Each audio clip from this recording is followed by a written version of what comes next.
Buenas tardes. Muy bien. Bueno, pues empezamos clase. ¿Todos bien? ¿Todos en orden? ¿Ninguno tiene ningún problema?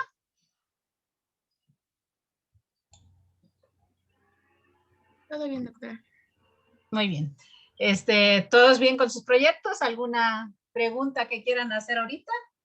¿O todo va en orden? ¿Van trabajando sin problemas? Sí, la llevamos. Ok. Bueno, pues el próximo martes ya andaré yo viendo qué tanto avanzamos, ¿no? Entonces, hoy vamos a continuar viendo las señales fisiológicas de modelos complejos. Recuerden, cuando yo estoy refiriéndome a un modelo, lo que quiero decir es un sistema que abstrae propiedades de la realidad y que yo puedo calcular numéricamente o que puedo calcular de manera exacta resolviendo ecuaciones diferenciales o ecuaciones que describan el sistema. Entonces, parte del trabajo de uno a veces es precisamente desarrollar modelos. Hasta ahorita lo que hemos estado viendo son modelos que me describen sistemas complejos, sobre todo para tratar de encontrar parámetros que me puedan servir como biomarcadores de que estamos justo en la transición de fase, en este punto crítico, en este punto homeostático, que es nuestro interés desde el punto de vista fisiológico. Entonces, hasta ahorita hemos visto alertas tempranas, en diferentes sistemas. Principalmente vimos primero ruidos espectrales, ruidos que generamos como funciones que van como 1 entre f a la beta en el espacio espectral. Y bueno, lo que vimos es que podíamos describir lo que es ruido blanco. El ruido blanco no es más que una distribución que es totalmente azarosa, que no tiene ninguna correlación. Y esta distribución azarosa sin correlaciones, pues normalmente lo que nos da como histograma es una distribución de tipo gaussiana. Una gaussiana precisamente es la mejor distribución para describir el histograma de una distribución aleatoria. Ese es uno de los teoremas de matemáticas que algunos han visto por ahí.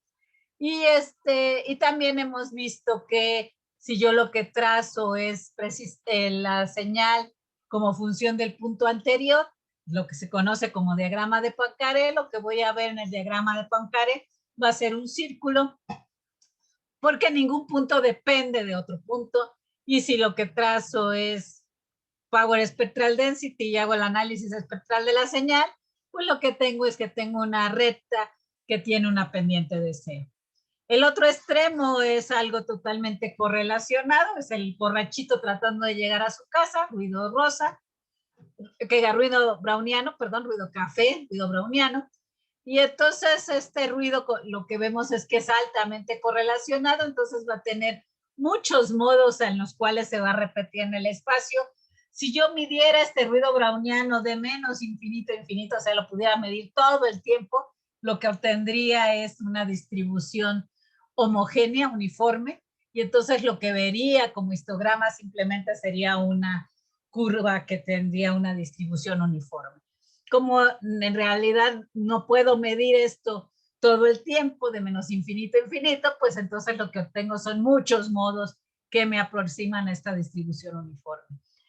El ruido browniano es altamente correlacionado. El paso que doy depende directamente del valor del paso anterior, y entonces lo que vamos a ver va a ser una línea a 45 grados y la pendiente de este va a ser menos 2. Justo en el intermedio de los dos regímenes vive la invariancia de escala, que es la que nosotros consideramos que es el justo balance entre estas dos dinámicas, una dinámica aleatoria no correlacionada y una mecánica determinista altamente correlacionada. Y bueno, el ruido aleatorio, la serie de tiempo, pareciera justamente como esta mariposa que va volando por el espacio. El histograma ya quedamos en que empieza a alejarse de la gaussiana y empieza a tener colas largas. El Poincaré no es ni el círculo ni la recta 45, es una elipse. Y la pendiente en la densidad espectral de potencias pues va a corresponder precisamente a menos 1. Además de ruidos, vimos otro modelo, el modelo que estuvimos viendo fue el modelo de Ising. El modelo de Ising es muy fácil de construir. Tenemos una rejilla enorme en la que tenemos un montón de imanes que pueden apuntar hacia arriba o hacia abajo. Si estamos y los imanes se orientan bien dependiendo de cómo están orientados sus vecinos. Entonces, si tenemos que todos los vecinos están con las caras hacia abajo, en cafecito, entonces yo me voy a orientar hacia abajo. Si todos los vecinos tienen su cara hacia arriba, entonces yo me voy a orientar hacia arriba. Y lo que vemos es que si la mitad está hacia arriba y la mitad está hacia abajo, lo que yo hago es aventarme un volado, pero este volado va a estar pesado con la temperatura y va a crecer de forma exponencial con la temperatura. Y entonces, en este régimen de temperaturas muy bajas, menores que la temperatura crítica, el orden va a dominar, todos los imanes van a estar o hacia arriba o hacia abajo, no, unos cuantos van a estar fuera de balance. En el régimen de temperaturas mayores que la crítica, la mitad está hacia arriba y la mitad está hacia abajo. Y en la temperatura crítica tengo justo el balance entre estos dos regímenes y lo que se me forman son islas de magnetización, regiones donde todos los imanes están apuntando hacia abajo o todos los imanes están apuntando hacia arriba. Entonces, lo que estamos nosotros buscando son marcadores característicos de este punto crítico, de esta transición de fase. Y bueno, lo vemos analizando la señal nuevamente en el dominio del tiempo, trazando el histograma, trazando Poincarés, o aquí abajo lo que les mostré es trazando la densidad espectral de potencias, y aquí este último que estamos viendo es el que vamos a ver la siguiente clase, que tiene que ver con SSA, Singular Spectral Analysis, que tiene que ver con la pendiente de esta red.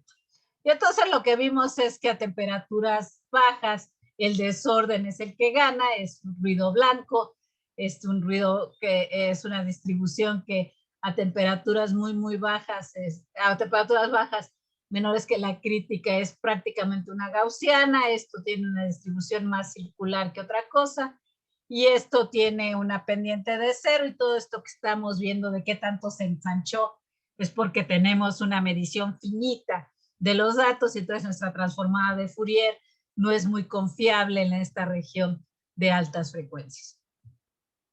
Para el caso de temperaturas mayores que la temperatura crítica, tenemos una distribución que también es azarosa. Entonces lo que estamos viendo es más bien este círculo bonito en Poincaré, y justo en la temperatura crítica tenemos esta invariancia de escala. La distribución es como las alas de la mariposa que tanto me gusta pensar. La distribución empieza a tener colas largas hacia un lado o hacia el otro, y además de dejar de ser simétrica, se aleja de ser mesocúrtica, de ser gaussiana. Poincaré es una elipse, la pendiente en PSD es menos 1.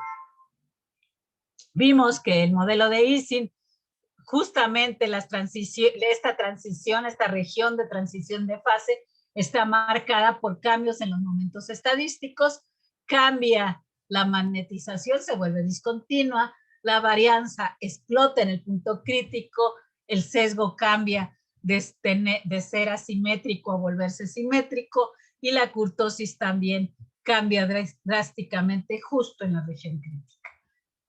La energía del modelo de Ising también sigue las mismas curvas que habíamos visto. Perdón, estoy yéndome al revés. Y bueno, otra propiedad bonita de la varianza es que la varianza de la distribución se vuelve invariante del tamaño. O sea, entre menos datos tomemos, la varianza en casos fuera de la región crítica disminuye con el tamaño de la muestra, pero en la región crítica la varianza es independiente del tamaño de la muestra. Entonces yo puedo muestrear 10, 100, 1000, 2000 celdas, y de todas formas la varianza va a ser invariante del tamaño de las celdas, va a ser una constante.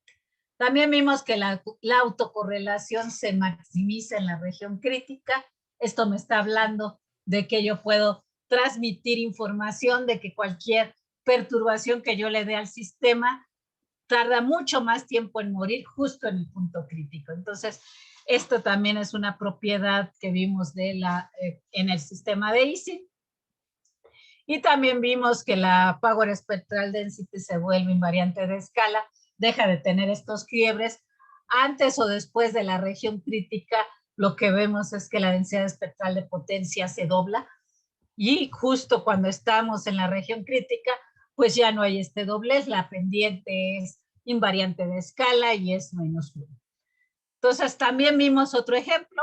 El otro ejemplo fue el modelo de Kuramoto, que es un modelo de sincronización que consiste en un montón de osciladores armónicos acoplados, y ahí también el que nos marca el punto crítico es una constante de acoplamiento.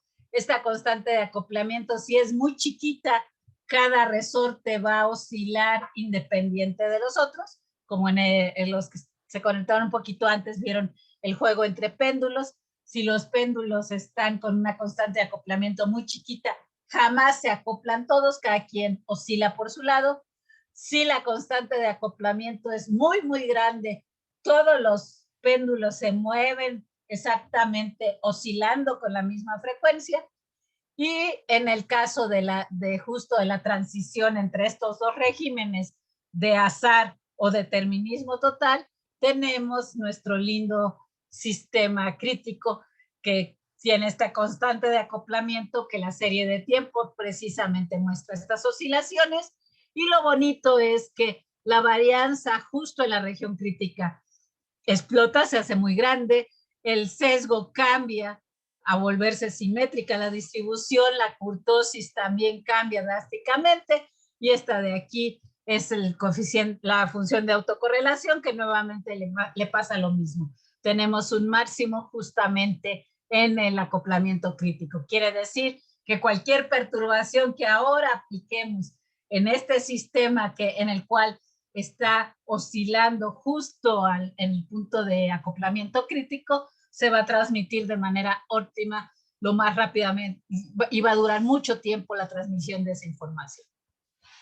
Y también vimos que justo en el punto crítico, la pendiente de la densidad espectral de potencias es -1, y abajo o arriba de esta región tenemos estos quiebres que ya nos habían caracterizado tanto en el modelo de Ising como también cuando estábamos analizando ruidos.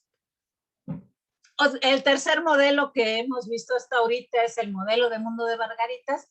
Este es un modelo de autorregulación planetaria. Entonces lo que tenemos, lo propuso Lovelock precisamente como un modelo de regulación del planeta, en el que consideramos que tenemos un montón de margaritas blancas que reflejan la luz del sol, un montón de margaritas negras que absorben la radiación solar. Las margaritas les gusta vivir a unos ricos 22 grados centígrados. Si están muy por debajo de esa temperatura, mueren. Si están muy por arriba, se queman, entonces también se mueren. Y entonces las margaritas, por este efecto de acoplamiento entre ellas, por esta modulación entre todas ellas, precisamente regula la temperatura del planeta, haciendo que la temperatura del planeta se ajuste exactamente a los 22 grados que les gusta vivir en esta región, que sería la región crítica o la región de equilibrio homeostático del sistema.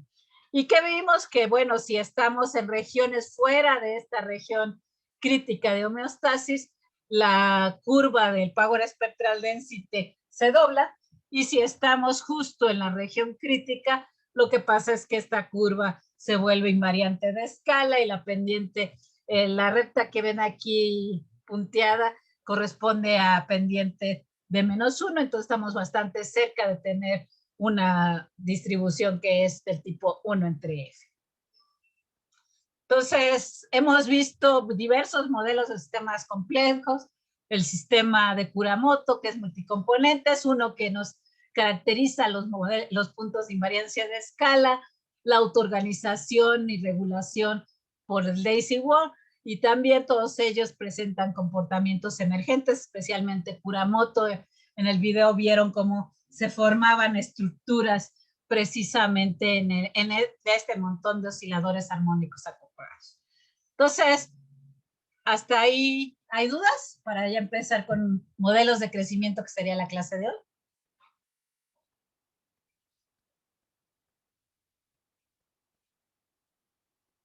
No, doctora. A todos, entonces ya les quedan claros estos modelos que hemos planteado hasta ahorita. ¿Qué es lo bonito de estos modelos? Que todos son bastante distintos unos de los otros, pero como describen sistemas complejos y describen precisamente puntos de transición entre una fase y la otra, estos sistemas complejos y estos puntos de transición los podemos caracterizar con los mismos parámetros que hemos visto hasta ahorita.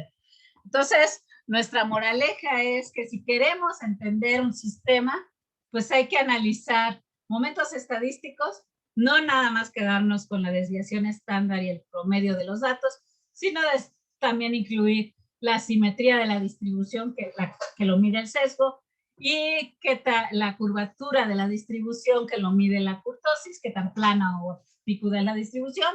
Con estas podemos definir este parámetro que yo he usado en varios de los artículos que les hemos compartido, que le hemos llamado alfa, que es la métrica de estos, en este espacio de momentos.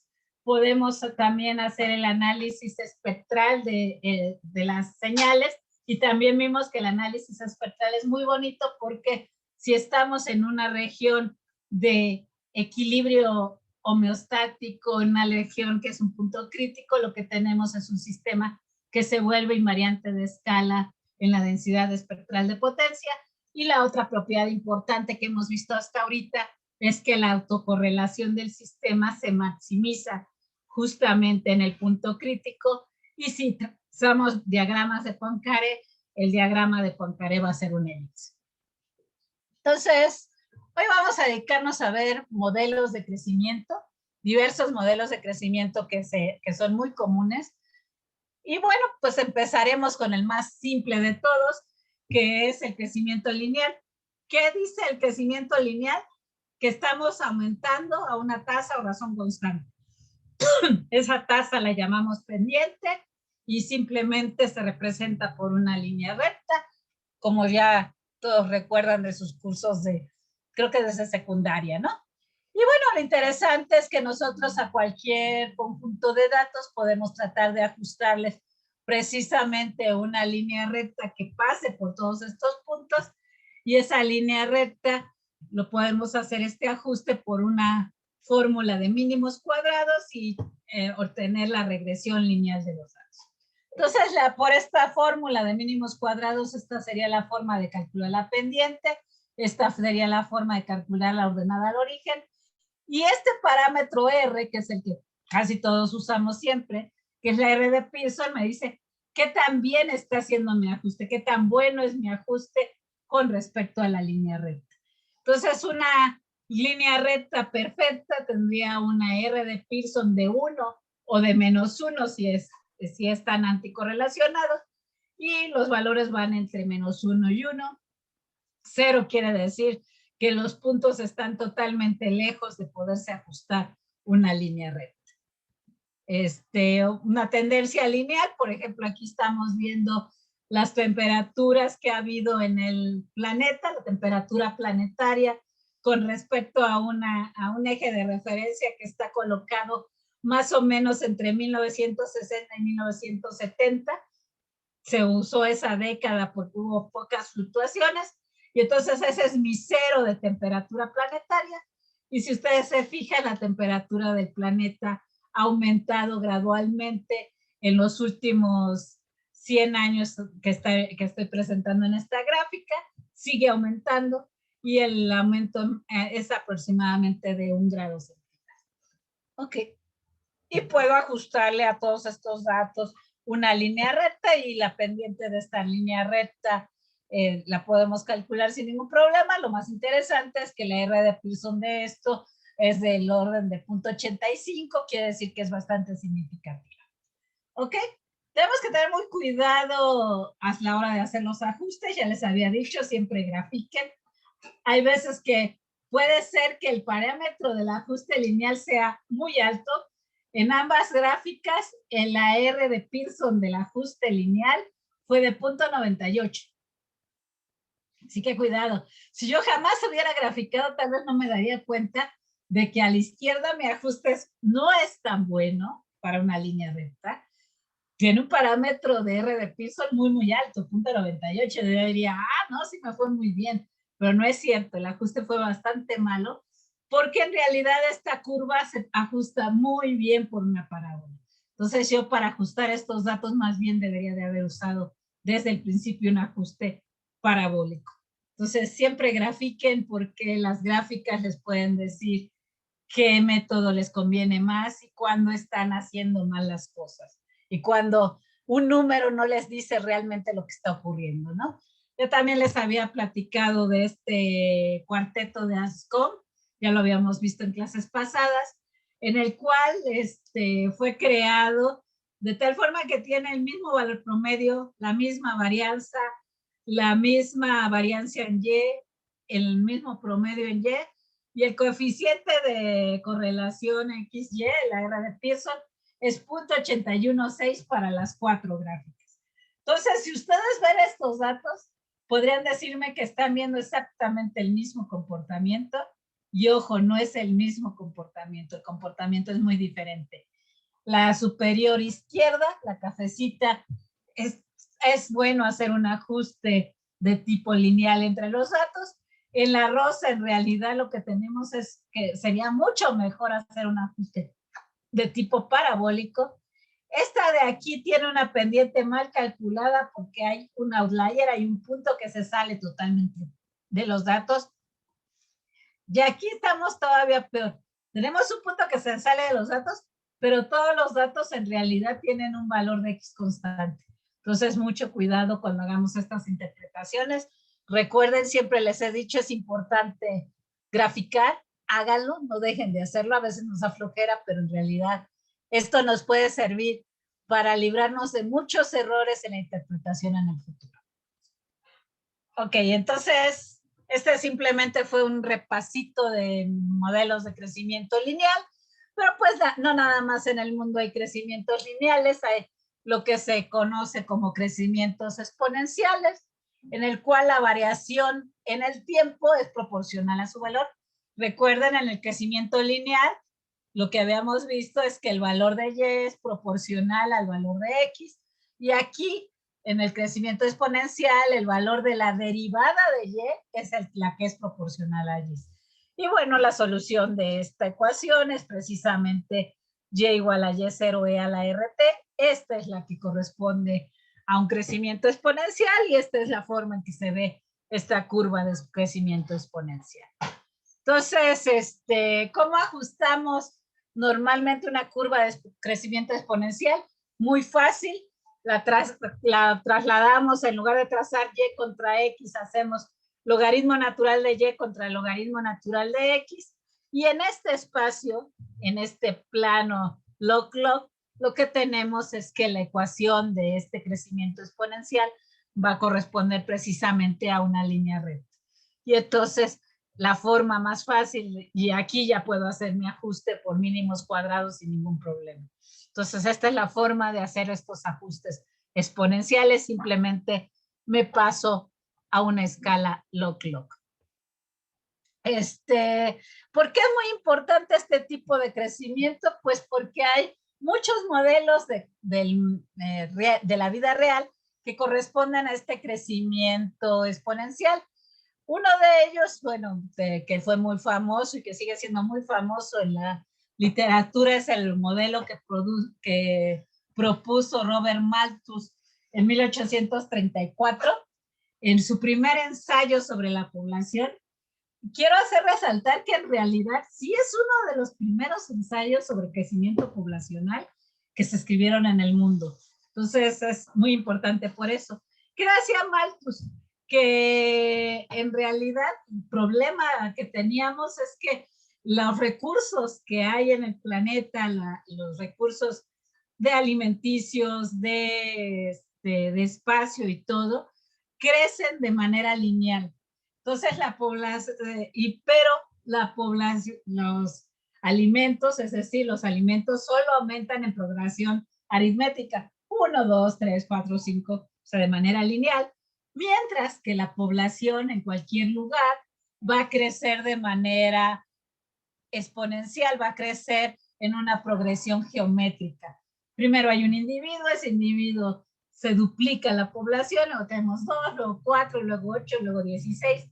Y entonces la catástrofe malthusiana, que muchos todavía consideran que podemos llegar en cualquier momento a sufrir, vamos a ver que no tiene razón de ser porque este no es el modelo real de crecimiento, nos lleva a que va a haber un punto en el cual el crecimiento poblacional va a exceder el crecimiento de producción de alimentos y entonces nos vamos a quedar muriéndonos de hambre todo el planeta y entonces el planeta va a morir.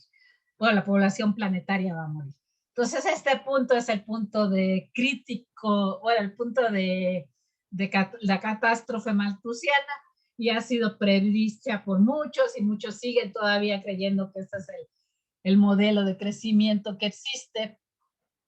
Y entonces hacen estos ajustes y están todos muy asustados por esto. No es necesariamente cierto.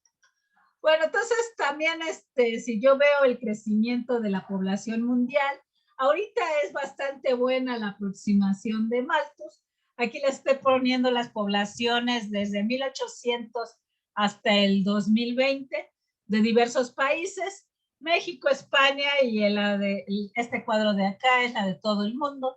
Y si ustedes se fijan, el crecimiento es sigue bastante bien. La curva azul es la curva de Malthus de crecimiento. Entonces todavía estamos lejos de doblar la curva. Todavía estamos creciendo exponencialmente las poblaciones en diversos lugares del mundo. Aquí hay una época en la que dejamos de crecer nosotros como país, pero ya volvemos a regresar a esto. Algunos explican esto con años en los que hubo guerra, los problemas de viruela, varicela y de polio que azotaron México y que hicieron que tuviéramos también un decrecimiento en la población justo antes de la Segunda Guerra Mundial, pero pues ahora ya estamos de nuevo en esta curva bonita de crecimiento. Esto que está también saliéndose de la curva de crecimiento malthusiano es porque en esta época, alrededor de los 1900, a los españoles les dio por no casarse y no tener hijos, la población dejó de reproducirse y entonces eso es lo que vemos de oscilaciones que están ahí presentes. Y bueno, esta es la gráfica mundial completa, ¿no? Entonces, antes de pasar al siguiente, ¿dudas sobre estos crecimientos? Son los modelos más tradicionales de crecimiento, así es como también crece crecería si no tuviera una caja de Petri y tuviera una caja de Petri de tamaño infinito, cómo se reproducen las bacterias en esa caja de Petri, seguirían precisamente un crecimiento exponencial tipo malthusiano. ¿Dudas?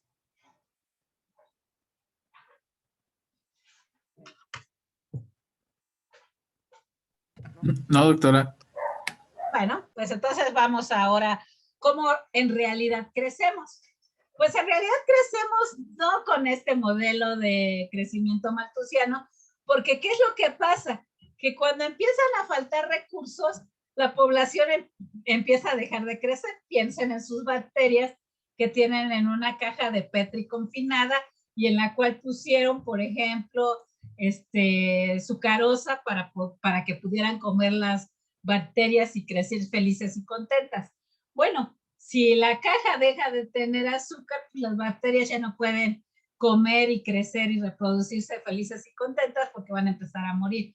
Y entonces lo que va a pasar es que vamos a tener un crecimiento que inicialmente va a ser de tipo exponencial, pero luego se va a aplanar la curva. ¿Por qué? Porque ya no puedo crecer más, ya no tengo recursos para seguir creciendo. Esto es lo que se conoce como crecimiento logístico. El primero que propuso este modelo de crecimiento logístico es Verhulst, que lo hizo directamente para el crecimiento poblacional. Él estaba muy preocupado por el modelo malthusiano. En el siglo XIX todo el mundo estaba pensando que el planeta no nos iba a aguantar y nosotros nos íbamos a morir porque crecíamos a la malthus. Y entonces él dijo, no, vamos a pensar que en realidad la población, que la tasa de reproducción pues depende de la población que tenemos, pero además de la cantidad de recursos disponibles. Entonces, este segundo término que propuso Verhulst, lo que dice es, vamos a considerar la competencia por los recursos disponibles, que va a limitar el crecimiento poblacional. Entonces, la ecuación que hay que modelar es esta. Hay que agregar este término que es proporcional al tamaño de la población y esta acá que tiene que ver con la cantidad de recursos disponibles que me permiten crecer. Entonces, si yo lo que hago es considerar ahora este modelo de crecimiento logístico, la solución de la ecuación, de esta ecuación diferencial de manera exacta es esta, matemáticamente, y lo que tenemos es una curva que inicialmente sí crece como si fuera exponencial, pero después de cierto punto empieza a volverse constante y la población llegaría a un valor constante y ya no crecería más de cierto tamaño.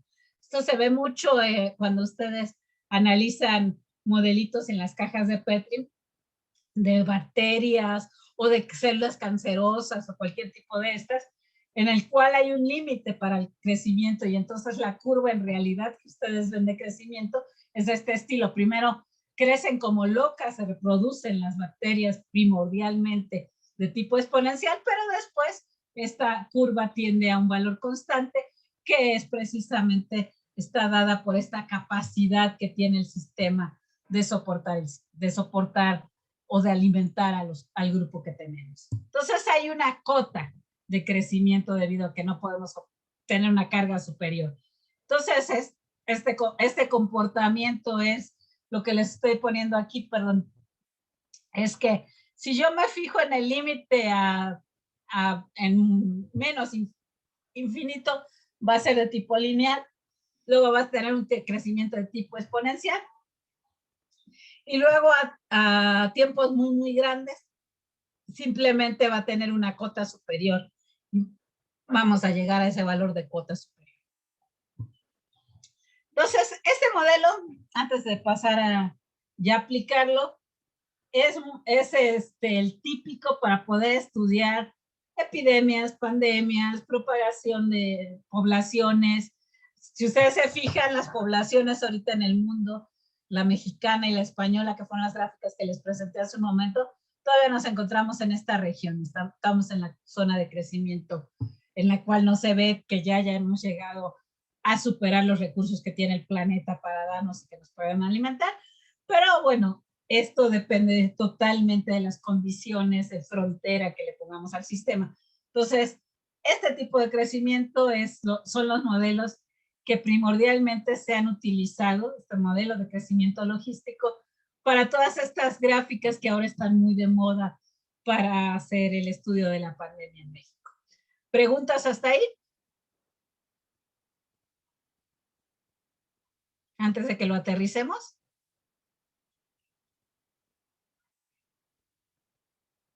Doctora, yo nada más para como reafirmar, por ejemplo, aquí estamos viendo que el crecimiento de la población va a depender de cuántos recursos hay, ¿no? Pero, Sí, por ejemplo, sí. en el exponencial sería correcto decir que más bien los recursos son los que dependen del crecimiento de la población. O sea, que lo que te dice el modelo, la idea es esta, de que tienes dos formas, que tu tasa de reproducción depende de dos cosas, de cuántos hay antes, o sea, si tienes suficientes ancestros para que se siga reproduciendo la población, y cuántos recursos tienes disponibles. En este caso, lo que yo estoy diciendo es que es proporcional, P es la población que tenemos, R es la tasa con la cual te reproduces. Si eres conejito, tal vez cada conejito tiene 10 crías, entonces esa R es 10. Pero si eres humano, cada par de humanos solo tiene un hijo o dos hijos, dependiendo de dónde lo estás analizando. Si analizamos la situación en México hace 40 años, cada familia tenía del orden de 4 o 5 hijos, entonces esa R es del orden de 0.4, pero ahora la tasa de reproducción en México en promedio es de 2 hijos por pareja, entonces esa R es en realidad del orden de 1. Entonces, esa R me dice qué tan proporcional es el crecimiento dependiendo de tu población. Es un parámetro que depende de la capacidad de reproducción del sistema. ¿Ok? Y hay otra cantidad que está acá, que te dice cuántos recursos hay. Si tengo muchos recursos, pues la población va a seguir reproduciéndose infinitamente y no pasa nada. Si yo tengo muy pocos recursos disponibles, o sea, si yo tengo muy poca comida, pues la población va a empezar a morir. Entonces, eso es lo que te mide este otro término. Lo que te está diciendo es, si tengo muchos o pocos recursos, ¿qué tanto se va a reproducir la población? Si tengo muchos recursos, la población se va a seguir reproduciendo sin ningún problema, pero si los recursos están limitados, la población va a empezar a entrar en competencia por los recursos y se van a empezar a matar unos con los otros por los recursos. En el caso de animales, pensemos en que tenemos conejitos y lobitos. Entonces, si yo tengo muchos lobos, los lobos se van a empezar a comer a todos los conejos y después ya no va a haber conejos que comer. Entonces, los lobos se van a estar empezando a matar unos a los otros y entonces van a disminuir su tasa de reproducción y no van a crecer poblacionalmente. ¿Ya quedó más claro? Sí, sí, doctora, muchas gracias. Ok, Dani. Entonces, ¿bien para todos? Sí, doctora. Muy bien. Entonces, seguimos. Bueno, ahora pensemos en qué es lo que está pasando. Aquí nada más les estoy dibujando un periodo de un mes para ver cuántos eran los números de muertos y hombres y mujeres que hay en la Ciudad de México en ese momento. Y entonces lo que veíamos era el número de muertos diarios que se estaban reportando. Esta tasa de mortalidad se sigue reproduciendo igual. Y bueno, lo que vemos es que en realidad esto está teniendo un crecimiento y no ha disminuido con respecto al tiempo. Entonces, hay dos formas de pensarlo, que si yo tengo un crecimiento exponencial, recuérdenlo, al principio el crecimiento de tipo exponencial, vamos a ajustarlo por una curva como la que está aquí en la línea azul, y entonces lo que vemos es que en este número pequeño de días, el crecimiento exponencial se va a ver exactamente igual a la curva de crecimiento logístico, y entonces yo no puedo decir, si he llegado al final de la pandemia y ya el sistema ya llegó a su punto de equilibrio, o si sigo creciendo y creciendo y creciendo. Entonces, para poder saber si estoy creciendo, tengo que tener muchos más datos. Entonces, si tengo un sistema en el cual tengo pocos números de datos, como por ejemplo el número de pobladores en México o en España o en el mundo, como función del tiempo en los últimos 200 años, lo que hemos visto es que la curva de crecimiento puede ser exponencial o logística. No lo sabemos. Sabemos que en realidad es logística porque eso es lo que suena lógico a nuestro entender, pero estamos en la parte de crecimiento logístico que se ajusta perfectamente por una curva exponencial y no vamos a ver diferencias. Ok, entonces, por ejemplo, es, bueno, vamos a ver qué hago si yo lo que tomo es el número de muertes acumuladas como función del tiempo. Y entonces, bueno, lo que vemos es que el crecimiento durante los primeros meses de la pandemia era efectivamente, daba lo mismo si yo ajustaba una exponencial, una de crecimiento logístico, y no podía yo decir ni predecir cuál iba a ser el resultado al final. ¿Qué es lo que ha pasado conforme ha transcurrido el tiempo? Que bueno, la mayoría de las curvas han llegado a tener un crecimiento logístico, algunas inclusive han disminuido su tendencia, pero bueno, en México los datos no se ajustan. Ahora si tomamos no un periodo de un mes, sino tomamos el periodo completo de un año, el ajuste es muy malo a los datos, lo cual quiere decir que somos una población muy especial, con los datos reportados por la Secretaría de Salud, tan especial que no seguimos un crecimiento logístico, que sería lo más lógico, no estamos siguiendo un crecimiento exponencial, ni mucho menos tenemos una curva que luego disminuye el número de muertos porque el sistema ya se adaptó. Ninguna de esas estamos siguiéndola ya a la larga.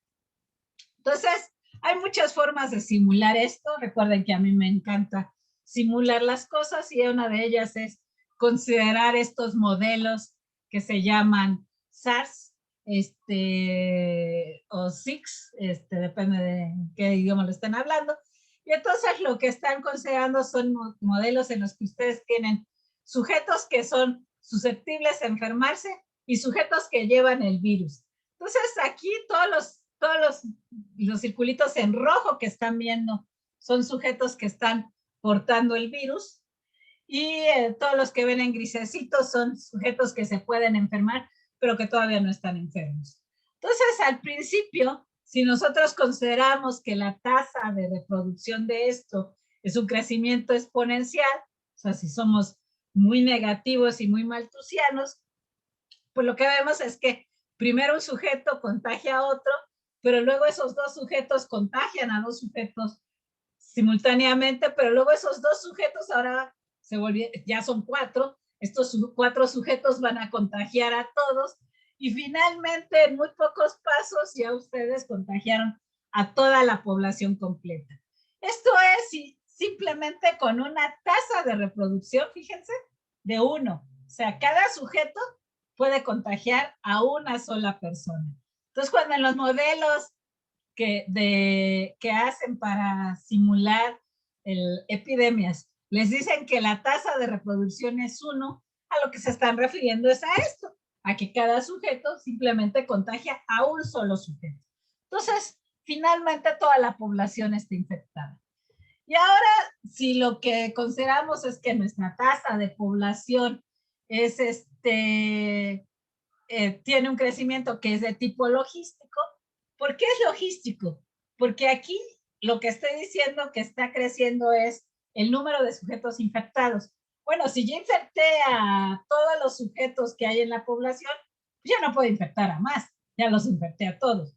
Entonces, lo que yo tengo en esto es un crecimiento logístico. Tengo una cantidad de sujetos a los cuales yo puedo infectar finita, no puede ser infinita.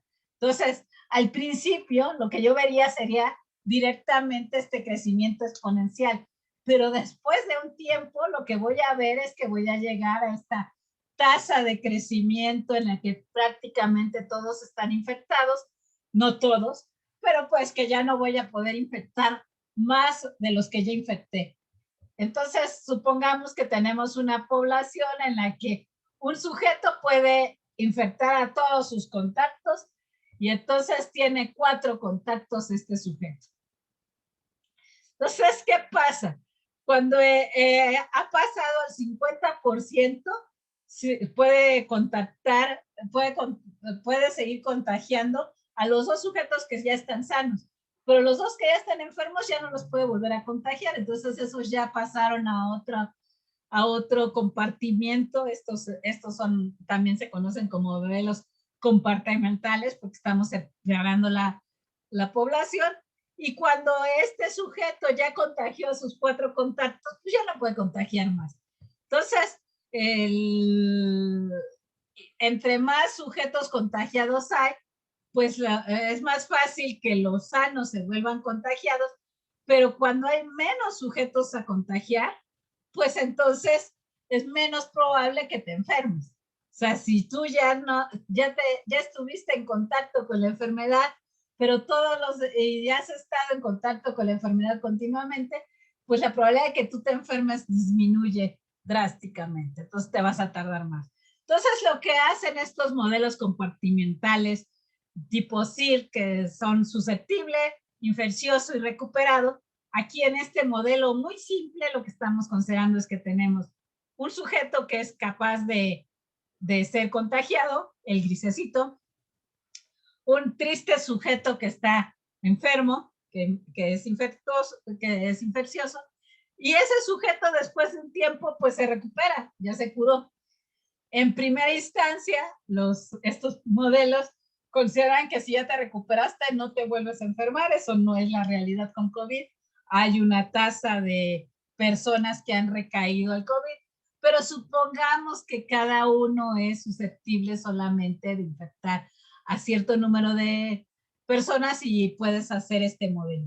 Entonces, lo que vemos es que vamos a tener un modelo de tipo precisamente de crecimiento logístico en los recuperados. Pero ¿qué pasa cuando ya la gente ya está recuperada o ya toda está infectada? Pues que la cantidad de gente a la cual puedes tú infectar va a ser cada vez menor. Entonces los susceptibles van a estar disminuyendo y entonces finalmente lo que vamos a ver es que la curva va a tener un decaimiento.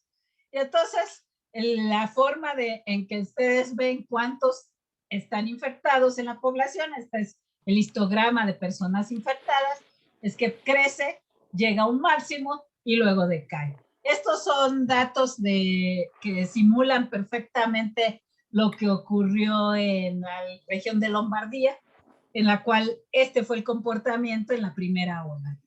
¿Ok? Ahora, hay otros tipos de modelos que son un poquito más sofisticados que el anterior, entonces que se llaman modelos SEI, que son, considero además de que puedes ser susceptible a enfermarte, que llevas la enfermedad, que eres infeccioso y que te puedes recuperar. Bueno, hay otro grupo que es el grupo de sujetos expuestos. Son sujetos que se exponen a la enfermedad, pero que jamás se enferman. ¿Ok? Son estos sujetos que pasa el COVID por enfrente de ellos y no desarrollan sintomatología ni se ven enfermos.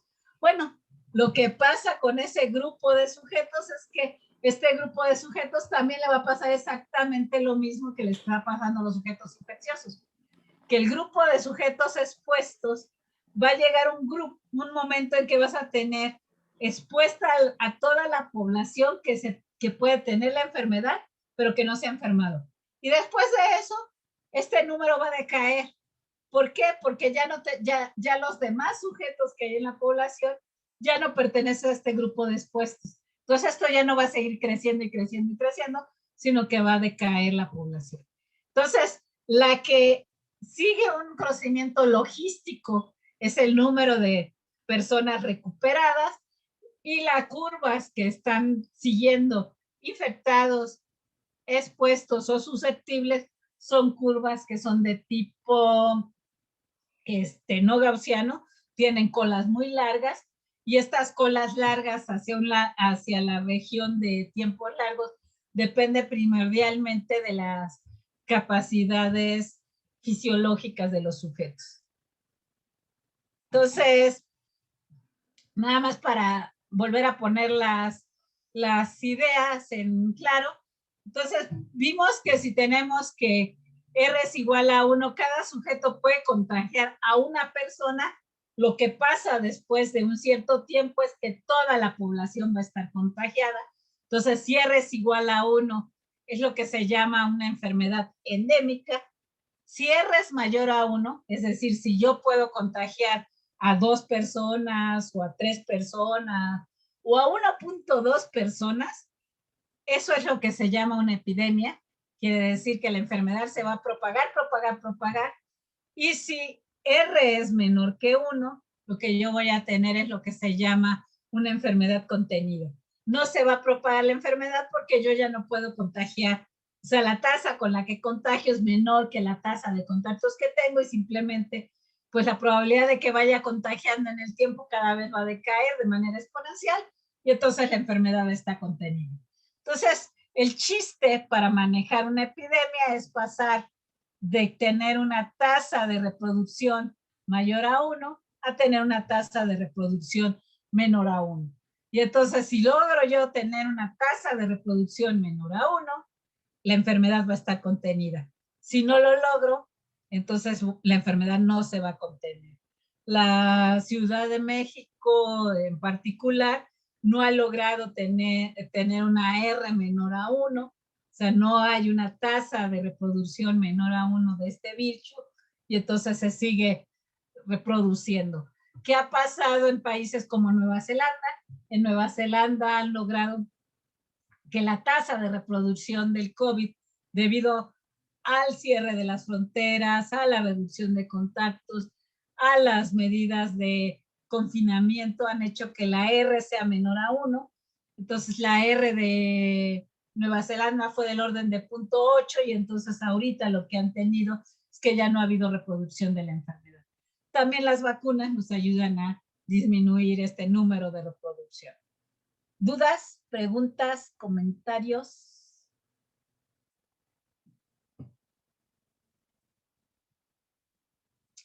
Que les solo quería estoy... comentar. Sí, antes del comentario, nada más decirles que esta que tienen aquí abajo es el link a la página donde ustedes pueden simplemente picarle y poner diferentes tasas de reproducción, la que ustedes quieran, y ver cuál no se alcanza la inmunidad de rebaño, que es esta línea punteada que ven aquí. Es decir, que ya la población está tan expuesta que simplemente ya no va a haber más enfermos, y cuáles son los valores máximos que alcanzan de infecciosos, expuestos y susceptibles. Este modelito corre bastante bien y es bastante bueno. Ahora sí, adelante. Sí, bueno, yo solo quería comentar que, bueno, es que al área a la que me dedico es epidemiología, y justamente este valor de R, bueno, pues que se ha calculado para un chorro de enfermedades, ¿no? Hay como muchas enfermedades en las que se ha calculado y ayuda pues a saber en qué momento una enfermedad se puede salir de control y ocasionar un brote, ¿no? Que ya no se pueda controlar. Y al mismo tiempo es bien interesante porque con base al valor de R, se puede determinar cuál es la proporción mínima que se necesita en el caso de las vacunas para vacunar a la población para disminuir esa tasa de reproducción. Entonces, o sea, creo que es 1 menos 1 sobre R, y eso da la proporción de la cantidad mínima de personas en la población que necesitarían vacunarse para poder disminuir la tasa de esparcimiento de la enfermedad. Exacto, Osvaldo. Pues exactamente lo que nos acaba de comentar Aaron, Osvaldo, es lo que ocurre. En Israel, ellos precisamente utilizaron esta fórmula. Ellos tenían una R aproximada ya en los últimos, antes de empezar el proceso de vacunación, de 1.1. Y entonces haciendo el cálculo se dieron cuenta de que necesitaban vacunar alrededor del 70% de su población adulta para poder alcanzar la inmunidad de rebaño. Y entonces eso fue lo que hicieron. Ajustaron la tasa de vacunación y el ritmo al cual estaban vacunando a su población para poder llegar a este 70%. Y depende totalmente de la tasa de reproducción y el del tamaño poblacional. O sea, son los dos factores. Recuerden, depende de mi capacidad, o sea, depende de cuál es la población a la cual yo puedo infectar, depende de del tamaño de susceptibles que tengo, y esa es proporcional a la población que yo quiero cuidar, y depende de este índice de reproducción, ¿no? Entonces, para conseguir que la transmisión se vuelva menor a 1, si inicialmente teníamos una R de 1, pues con el 0% ya tenemos la inmunidad de rebaño. Si era 1.5, necesitamos 34% para poder decir que ya estamos deteniendo la infección. O sea, si no llegamos al 34%, no lo tenemos. Si inicialmente era 2, es el 50%, 2.5 es 60%, más de 4 es el 70%. En México no tenemos un número preciso porque los datos, como ustedes se dieron cuenta, no podemos hacer un muy buen ajuste de este crecimiento logístico. Y entonces, como no lo podemos hacer ni siquiera de la parte de crecimiento exponencial, tenemos aproximados de R, pero no sabemos exactamente.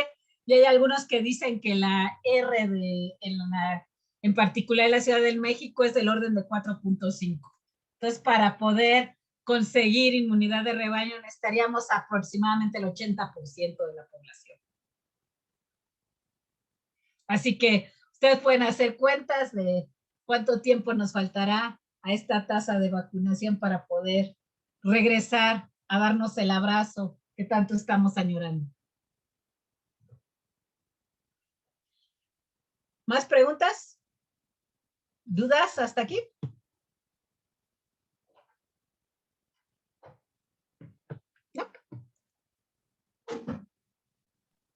doctora, todo bien. Muy bien.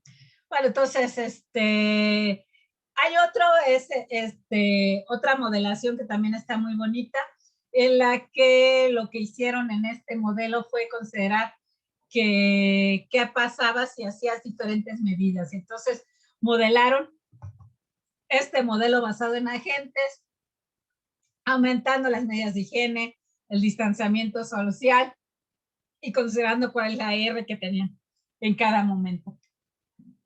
Y bueno, estos modelos se han usado primordialmente en Europa y han sido bastante exitosos para ello. Y basados en este tipo de modelos que parece muy de caricatura, porque simplemente estoy considerando un crecimiento logístico basado en agentes, o sea, no es la matemática muy complicada que digamos. Es como han hecho estas medidas de distanciamiento, o sea, aumentan y vuelven a decir, ahora se vuelve a cerrar. Alemania usa mucho este tipo de modelos y dice, ahora volvemos a cerrar porque la única forma de volver a regresar a que no haya tantos muertos y que no me rebase la capacidad hospitalaria es que el distanciamiento social sea del 80% de la población, o sea, del 60% de la población. Y entonces esto te dice qué tanto porcentaje de tu población puedes dejar que esté en contacto con los demás. ¿Cuál es el problema? Que bueno, en realidad la gente no hacemos lo que nos dicen, o sea, realmente, por ejemplo, en México nunca hubo una disminución total de la cantidad que estaba fuera de sus casas, y mucha de esta gente además tampoco tenían medidas de higiene, cubrebocas, caretas, lavarse las manos frecuentemente. Entonces, estos modelos nos permiten tomar acciones de manera muy directa, son muy fáciles de entender y son muy fáciles de aplicar para las situaciones reales. Por desgracia, parece ser que en nuestro país no estamos utilizando ni siquiera estos modelos para poder analizar cómo estamos haciendo las cosas, ¿no? Entonces, este es un modelo que ha funcionado mucho en Europa, en Italia lo usaron bastante. ¿Y qué fue lo que hicieron? Calcular precisamente cuáles serían las medidas para no volver a rebasar la capacidad de los hospitales, y entonces se dieron cuenta de que lo que ha estado funcionando es que tienen un periodo de cierre, abren gradualmente los bares, las cantinas y todos lados para que podamos ir y divertirnos, pero luego después de un periodo tienen que volver a cerrar para que esto vuelva a bajar y no rebasen la capacidad hospitalaria ni la cantidad de muertos que están en los hospitales. Entonces, estas eran algunas de las metodologías que se usaron mientras no hubo vacunas. El hecho de tener vacunas lo que te hace es que ahora puedes llegar a esta inmunidad de rebaño mucho más rápido que lo que llegarías de manera natural. Si se fijan con estos procesos de cierre y abrir, cierre y abrir, cierre y abrir, tendrías que pasar del orden de 20 o 30 años para que puedas llegar a las inmunidades de rebaño. O sea, este mecanismo de abrir y cerrar y de mantener también medidas de higiene no es el más óptimo porque es muy, muy lento para llegar a la inmunidad de rebaño, pero ahora la apuesta también es que ya tenemos vacunas y entonces hace que rápidamente la población se pueda aislar. Entonces, les recomiendo que le echen un ojo a esta página porque pueden ahí aumentar y variar el número de cosas que hacen para su modelito, cuál es la R, cuántas vacunas tienen, cuántos contactos tienen en cuarentena, se aíslan los casos, distanciamiento físico y aumentando la higiene, y entonces ustedes pueden generar la curva y ver cuál es el comportamiento. Esta línea negra corresponde al número de hospitalizados que pueden ustedes sostener, o sea, la capacidad hospitalaria, y esta de aquí es su capacidad de inmunidad de rebaño. Entonces, les recomiendo que le echen un ojo a esta página y que jueguen un ratito, se van a divertir. ¿Ok? Entonces vamos a pasar a otro modelito que es muy importante y muy útil en todo lo que tiene que ver con sistemas complejos, con crecimiento poblacional. Y bueno, además les voy a mostrar que lo hemos aplicado también para reacciones químicas inducidas por radiación. Que ustedes me dirán que estamos muy lejos, pero todos estos modelos se pueden aplicar a todos estos sistemas. ¿Dudas de lo visto hasta ahorita para ya empezar con el nuevo modelito?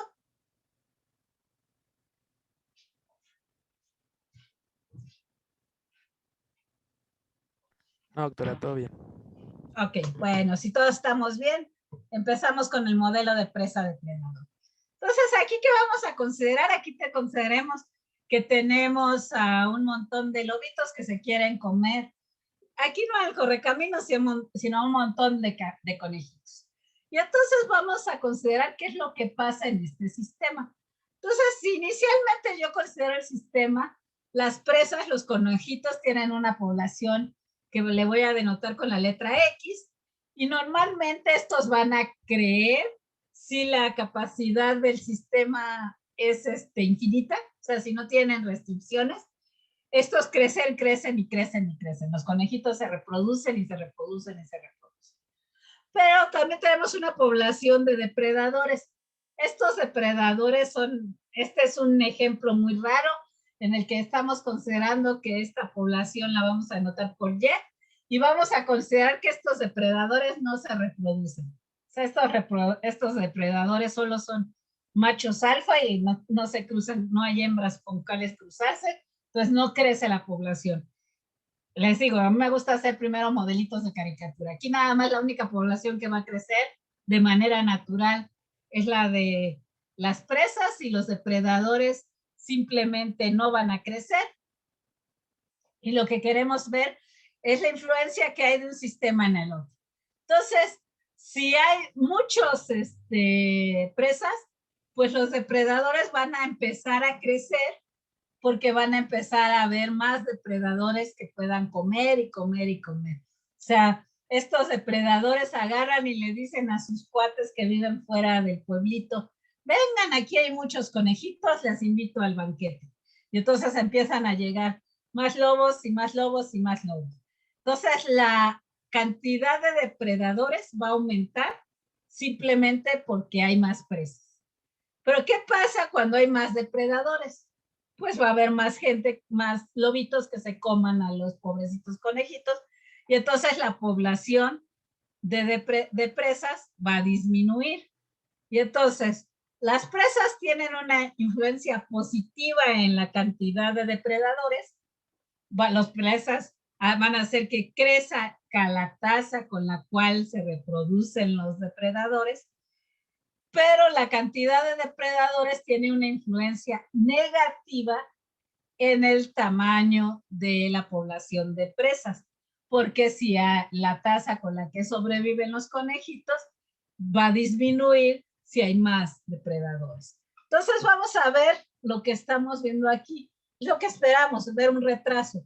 La población de presas va a aumentar cuando llega a un máximo. Un poco de tiempo después va a aumentar drásticamente la cantidad de depredadores, pero después de cierto tiempo en que llegamos al máximo de depredadores, estos depredadores se van a estar empezando a comer drásticamente a las presas, y entonces la población de presas va a disminuir, y esta luego nuevamente, como esta disminuyó, ya no hay que comer, y entonces los depredadores van a disminuir su tasa. Y entonces lo que vamos a ver es dos series de tiempo que van a estar desfasadas dependiendo de esta proporción entre presas y depredadores que se comen. Entonces, este modelo matemático, ¿cómo lo represento? Bueno, considero un modelo logístico para las presas. Es decir, las presas pueden crecer hasta una capacidad dada de acarreamiento, y los depredadores van a decrecer todo el tiempo, a tener un decaimiento exponencial que depende de su tasa de muerte.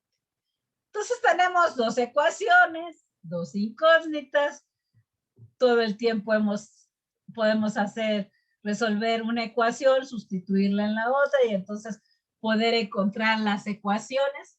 Entonces teníamos, este sería el crecimiento logístico que tienen las presas, menos la parte de interacción. Esta es la interacción. Si yo tengo muchos coyotes, se van a comer a los conejitos, entonces este término de aquí es la interacción entre las especies. Si yo nada más tuviera lobos, estos simplemente se mueren conforme transcurre el tiempo con una tasa de mortalidad dada por esta D. Pero tenemos este grupo de aquí, que es la comida que les está llegando a los lobos y que invitan al banquete a todos sus cuates. Entonces es la tasa de crecimiento de los lobos. Entonces tenemos estos dos términos que son los términos que me marcan la interacción entre las especies. ¿Cuál es la tasa de mortandad y cuál es la tasa de reproducción? Pues podemos poner cualquiera. La forma más simple de pensar de manera sencilla al principio es considerar que simplemente, perdón, antes de llegar a esta, es considerar que simplemente la tasa con la que crecen los depredadores es proporcional a la población que tengo de conejitos. Entonces, cada lobo que puede comer cierto número de conejitos le dice a su cuate, no, oye lobo, ven para acá porque aquí se puede comer. Y entonces, esto crece proporcionalmente. Y la forma más fácil de morir, que es este decaimiento, es simplemente considerar que estamos muriendo de manera exponencial. O sea, simplemente cada vez hay menos lobitos que están comiéndose las cosas. Y entonces tenemos este sistema de ecuaciones que es el que hay que resolver. Y bueno, si ustedes resuelven ese sistema de ecuaciones, llegan precisamente a lo que ya habíamos pensado originalmente. ¿Cómo se ven las series de tiempo? ¿Cuál es la población que tenemos? Entonces, la población de los conejitos o de los correcaminos va a oscilar como función del tiempo, va a fluctuar alrededor de ciertos valores. Primero va a crecer mucho, pero cuando crece mucho va a haber muchos lobos que están comiendo y entonces estos lobos que están comiendo hacen que la depoblación decrezca.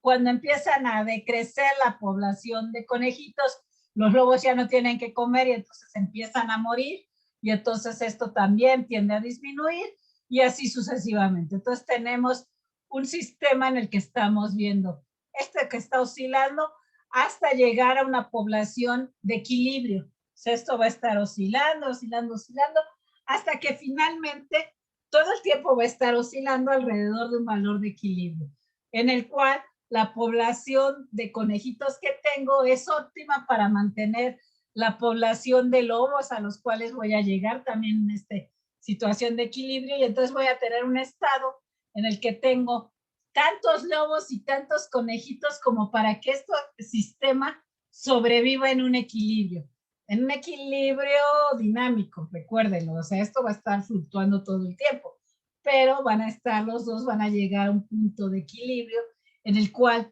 vamos a tener, en este ejemplo que les puse, 4 correcaminos por cada lobo que van a mantener la vida del sistema.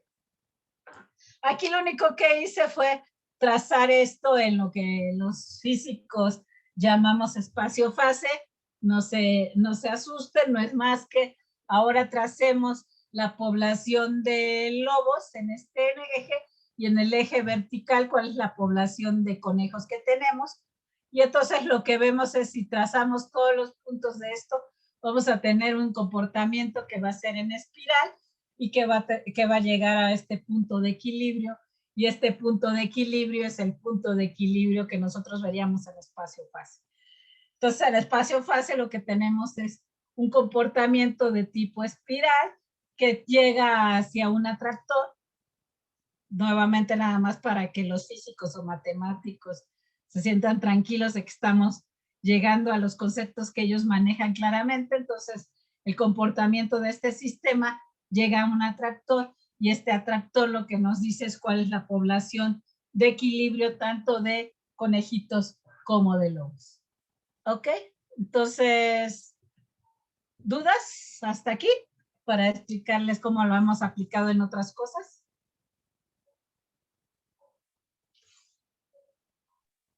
Pero, por ejemplo, aquí se necesita que únicamente un depredador tenga una presa. O sea, ¿qué No, puedes pasaría? tener muchas más. Y se siguen Simplemente cambio el número de ecuaciones.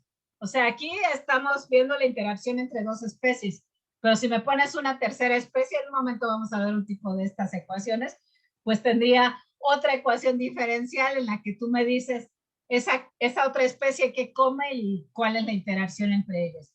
Entonces, primero, en estas ecuaciones, recuerden, estos términos simplemente me dicen que estos tienen un crecimiento logístico, pero estos tienen un decaimiento exponencial, y luego puse la interacción entre estos dos sistemas.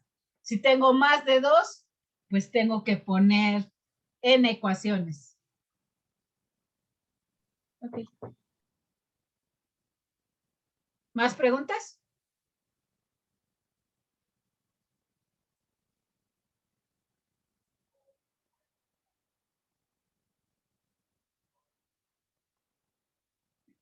Bueno, si no, vamos a cómo lo hemos aplicado.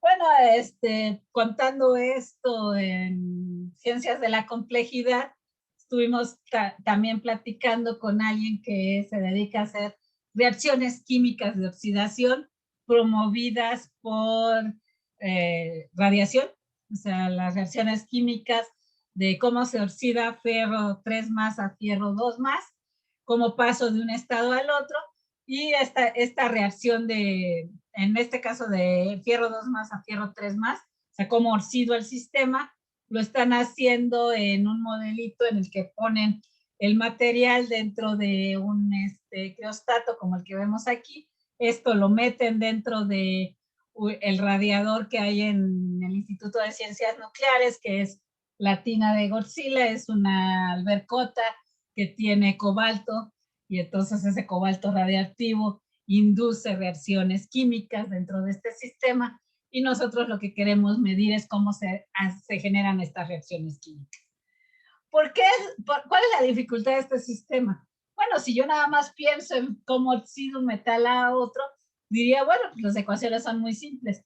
Pero lo que pasa es que al reaccionar de un metal a otro puede haber un montón de pasos intermedios de reacciones químicas, y no todos estos pasos están descritos, no todos estos pasos son entendidos, y entonces para poder reproducir qué es lo que en realidad se ve en el sistema, pues necesito considerar todas las reacciones químicas que están involucradas.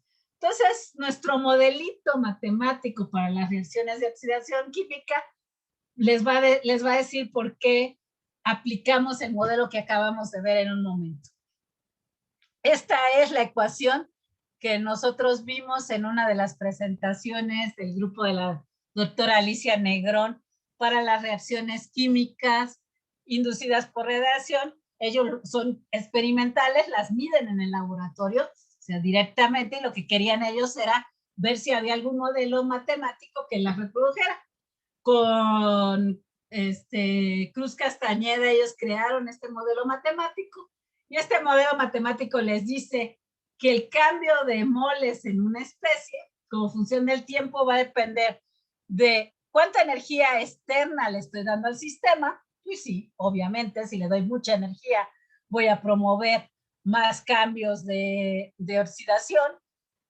¿Cuántas fuentes tiene el sistema? O sea, ¿cuántas especies me van a generar la especie que yo estoy queriendo interactuar? Entonces, las fuentes del sistema, y cuántos sumideros tiene el sistema, es decir, cuántas especies mueren para producir la otra especie que yo quiero generar. Entonces, rápidamente me van a decir, creo que a todos, ahorita que acabamos de ver este modelo de presa-depredador, en el que yo considero que tengo fuentes, mis conejitos, que tengo sumideros, que son mis lobos, y que tengo un suministro de energía, la comida de los conejitos. Entonces esto obviamente me dice que yo puedo, con un modelo de presa-depredador, precisamente resolver esta ecuación, este sistema de ecuaciones diferenciales. ¿Qué le pasa a la gente que lo hace directamente numéricamente? pues que se encuentra con que muchas de estas constantes de interacción no son conocidas, que se encuentra que muchas de estas reacciones no se conocen perfectamente, pero peor aún, que los órdenes de magnitud de las diferentes constantes de interacción son enormes, difieren en que algunos son del orden de 1 y otros son del orden de 1000 o de 10,000. Entonces, matemáticamente hace muy inestable esta ecuación diferencial y no se puede resolver de manera exacta. Entonces, por ejemplo, tenemos este sistema que se llama dosímetro de Fick, en el que queremos ver y seguir iones de fierro.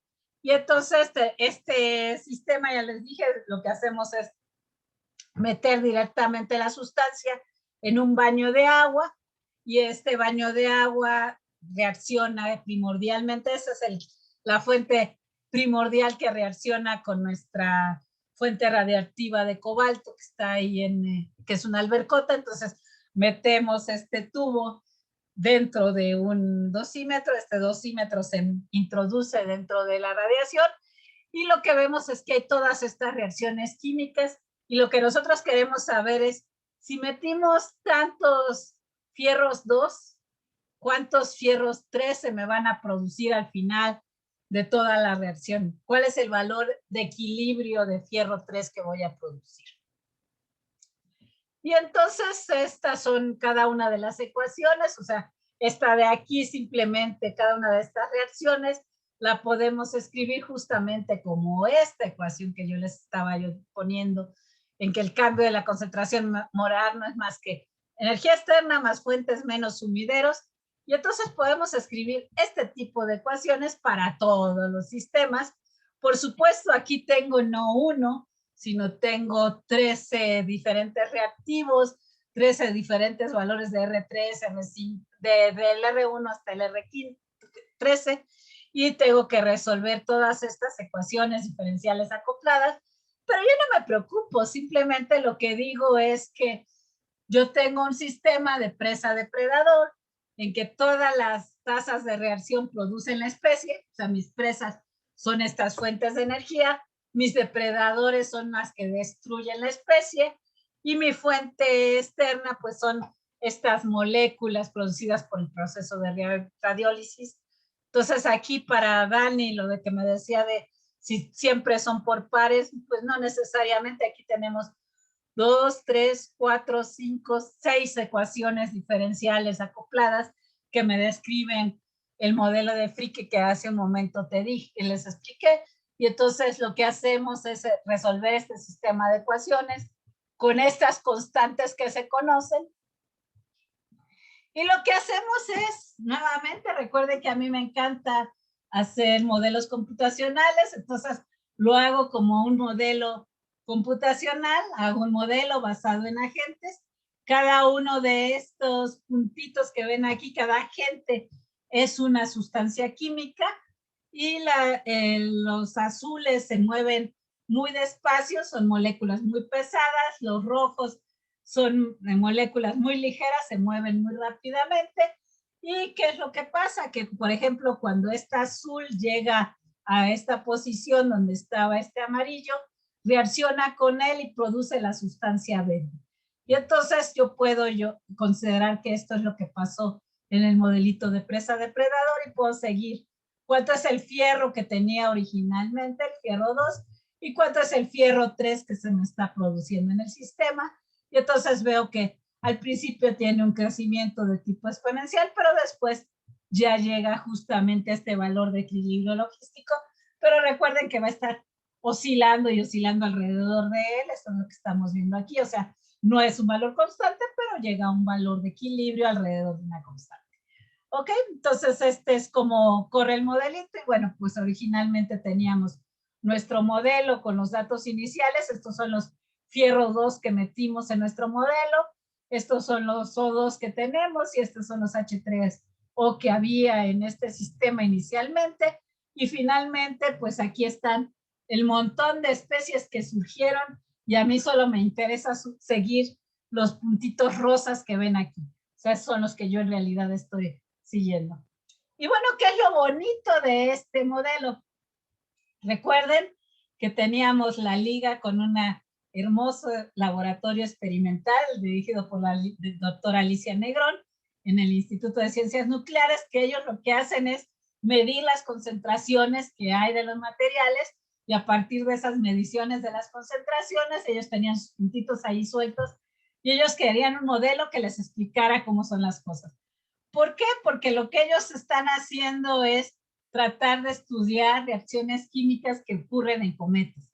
Y entonces, pues no pueden modelar todas las temperaturas a las cuales pasa un cometa. Un cometa viene desde el sistema solar exterior a temperaturas del orden de 2 o 3 Kelvin y llegan al sistema, al Sol, que está a miles de Kelvin, entonces pasan de un orden de magnitud de kelvins a miles de kelvins, y pues eso no se puede modelar. Entonces lo que quieren ellos es tener este modelo basado en agentes, que ahora parece ser que funciona muy bien, calibrado con puntos experimentales, para ahora veamos qué pasa en todo el recorrido del cometa. Ahora ya lo vamos a poder seguir en todas las diversas fases del cometa, porque vamos a poder saber diferentes temperaturas. Entonces, este es a 77 Kelvin. Cada cuadrito que ven aquí puesto no es un dato del modelo, sino es valores experimentales, 198 Kelvin. Estos son los valores experimentales con incertidumbre de medición, y estos son a 298 Kelvin. Nuestro modelo no es muy bueno a temperaturas altas, porque ahí entra en juego también la velocidad con la cual se mueven las partículas, y estamos tratando de ajustarlo, pero bueno, es bastante razonable, y bueno, a temperaturas bajas es excelente. Entonces, ¿dudas, preguntas?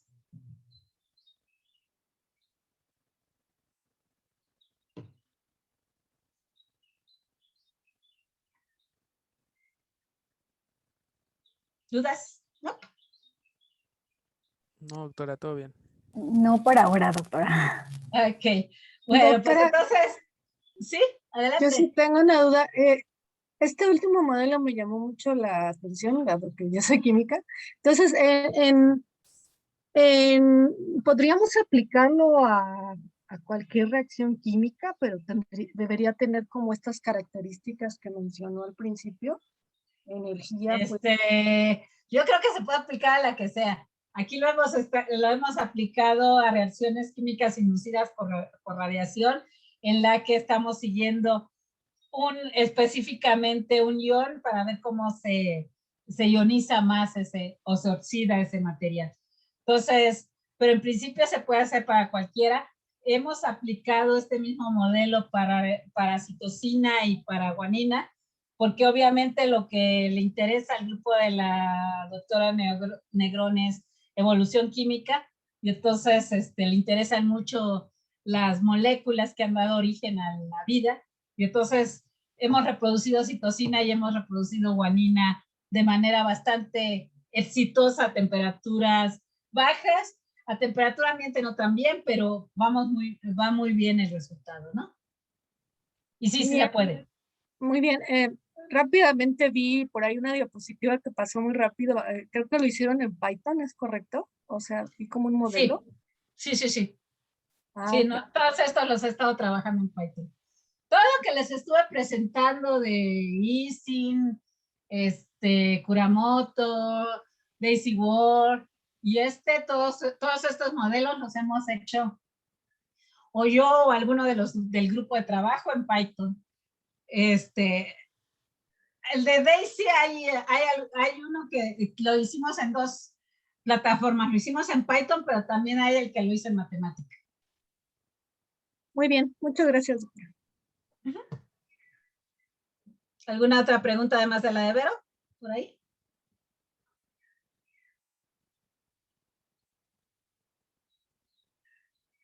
Bueno, pues entonces, ¿qué vimos hoy?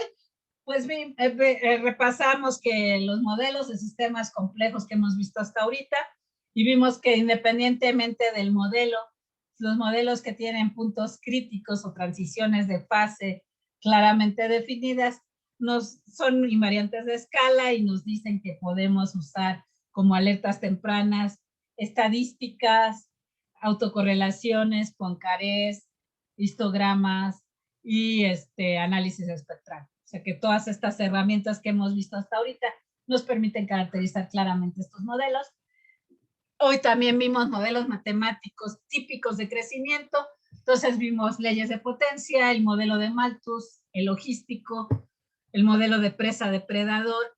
Y bueno, estuvimos viendo precisamente que estos tipos de modelos nos sirven para describir un montón de sistemas que no nada más es crecimiento, sino que también pueden ser reacciones químicas o que pueden ser modelos de competencia, modelos de antagonismos, que también son muy útiles en todo lo que tiene que ver con fisiología.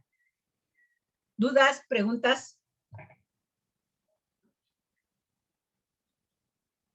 ¿No?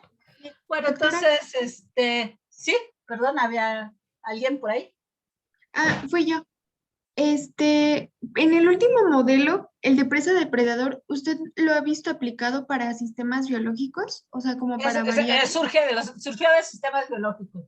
Es un modelo que tiene más de 50 años y que precisamente lo que consideraban era cómo era el crecimiento de una población de lobos dada una población de alimento que tenían los lobos, que eran conejitos. Entonces, el modelo original es con lobos y conejitos y se ha utilizado mucho para ese tipo de crecimiento.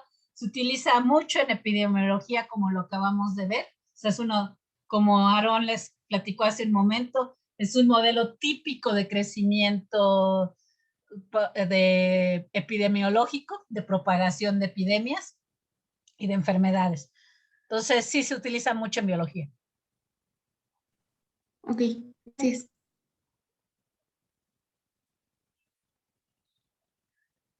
Bueno, entonces la tarea es, la próxima sesión, martes y jueves nos vamos a dedicar a revisar los proyectos de todos ustedes y ver cómo están.